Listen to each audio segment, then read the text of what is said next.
Joe Rogan wasn't letting this slide. Well, they had binders. Let me try to. Well, what was the defend. purpose of that performative display? It's no question, the Epstein release hurt the administration, and we finally have the vice president admitting to it. Although Joe still seemed genuinely puzzled about how things went so wrong. What do you think should have been done? Some of the stuff that was redacted, some of the names that were redacted weren't victims. That's why today's video is not to be missed. So here we go. At the very least, the people that were involved in the Epstein files that didn't want them coming out had undue influence. Well, again, say this with all candor, we absolutely screwed up the comms of the Epstein files. We just did. But do I think the reason we screwed up the comms is because we were trying to hide something? No. I think the reason we screwed up the comms of the Epstein files is one, Pam Bondi said the client list is on my desk, right? Well, they had binders. They were standing in front. But those binders were largely documents that had already been released, right? So let me try to. Well, what was the defend. purpose of that performative display of the Epstein files? And she was saying there's tens of thousands of hours of film. I don't know what the purpose of it was, but I know that the effect of it was to make people mistrust the entire effort. I think Pam was trying to respond to the political moment. I think she overstated what we had and what we didn't have. And I think that she, got roasted for it publicly. Look, the Epstein files release was arguably the most damaging moment for the Trump administration, even though the country is facing major issues like affordability, foreign conflicts, and the rise of socialism. Fox News actually did a poll on it and found that only 13% of respondents think the government has been open and transparent about the Epstein case, while 67% disagree, including 60% of Republicans and 56% of MAGA supporters. Part of that definitely comes down to Pam Bondi's shenanigans.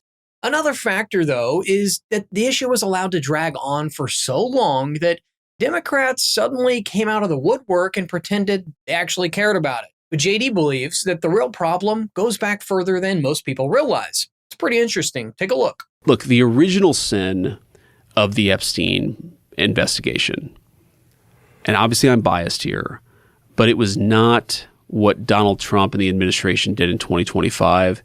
It was, you have to go back to 2007, 2008. The original Alex Acosta investigation of Jeffrey Epstein, where he basically dropped the federal charges. I think Epstein ended up getting prosecuted on some sort of local thing. But the original warrant, you go to the original warrant back in 2008, what was he looking for? What was he allowed to look for? What were they collecting? It was not looking at a broader conspiracy. So that happens, okay? Epstein gets pinched. I think he goes to prison, or maybe this is when he was on house arrest. Mm-hmm. But anything that existed from the 80s and 90s up to 2006, 2007, anything that existed that we didn't get back then was disappeared. What I have seen, and I've looked at most of the files, is that there just wasn't dispositive evidence.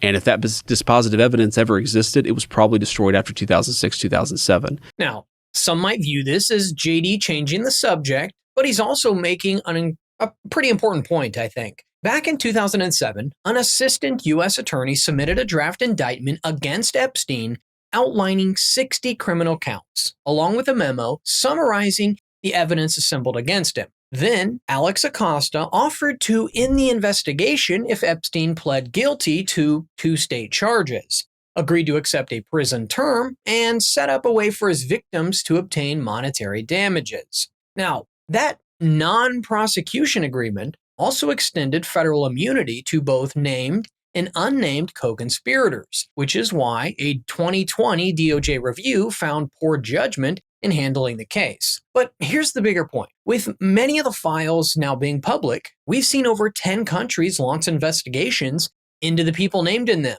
Yet, it's just crickets here in the US. And nothing is stopping the current administration from pursuing those cases if the evidence supports it. JD then listed more limitations that face the current DOJ when combing through the files.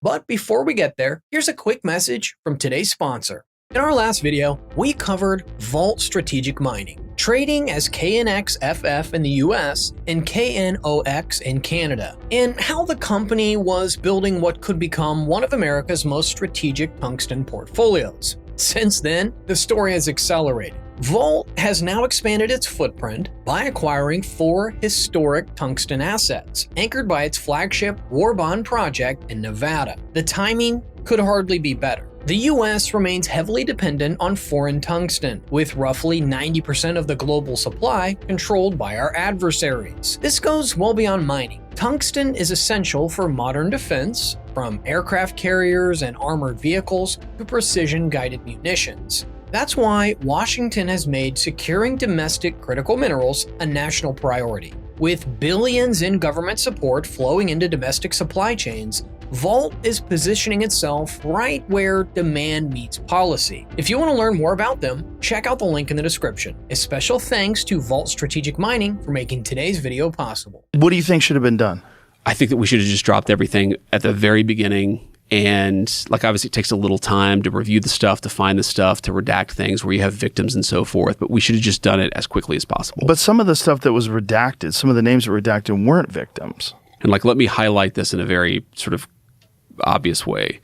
Ro Khanna, who's been one of the loudest voices on the Epstein file. Well, he became very loud on the Epstein files the minute Donald Trump became president, didn't seem to care about it during the Biden administration. He actually brought one of the Epstein victims, I think, to the State of the Union last year, or maybe it was the year before last. Well, like that victim, and I'm not saying she wasn't a victim. I don't know anything about her particular case. She was also listed as a co-conspirator in some of these documents. Right, so there's an idea that some of the people who were engaged in the sex trafficking were also, facilitating it as well. So they were incentivized to get more girls. Yeah, but yes, that's right. But the idea is that it's hard to sort of, it's sometimes a little bit of a gray area between, some of the people who were alleged victims were also alleged co-conspirators, and so what DOJ tried to do was kind of make that judgment as best they could and release as much as possible. Here's a bright idea for the current DOJ. Why not open a new investigation and hold any alleged co-conspirators accountable? For starters, it would take away one of the Democrats' biggest talking points, considering many of them only began treating this as a major issue once they saw the political opportunity. But more importantly, it would finally move the case closer to justice.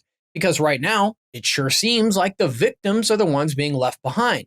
Even in countries like the UAE, which have a reputation for protecting powerful elites, have seen officials forced to resign over their ties to Epstein. If they were willing to act, it's hard to argue that the United States couldn't do the same. Now, like, again, in our defense, yes, was there some bitching and moaning, and was there some back and forth? Yes, but we eventually collected 6 million documents as part of the effort.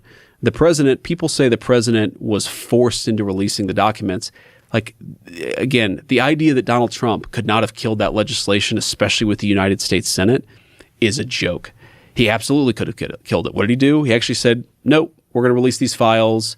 He thought, he was annoyed by the story. He was annoyed by the Democrats accusing him of doing things bad. We did release all these files. Did it take longer than it should have taken? Yes.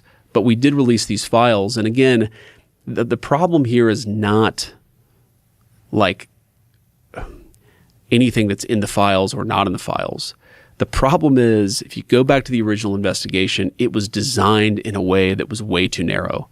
Look, I don't think this controversy is going away anytime soon. It may have even moved to the back burner for a moment, but the files released so far have raised many more questions than they've answered, which all but guarantees that this story isn't over. Here's to hoping the administration follows through and does what many people have been asking for: investigate every credible lead and hold anyone found guilty accountable, regardless of party affiliation. At the end of the day, this isn't a partisan issue. It's a moral one. Let me know in the comments your thoughts on the story. Don't forget to like and subscribe. And remember, you heard it here at the Dais.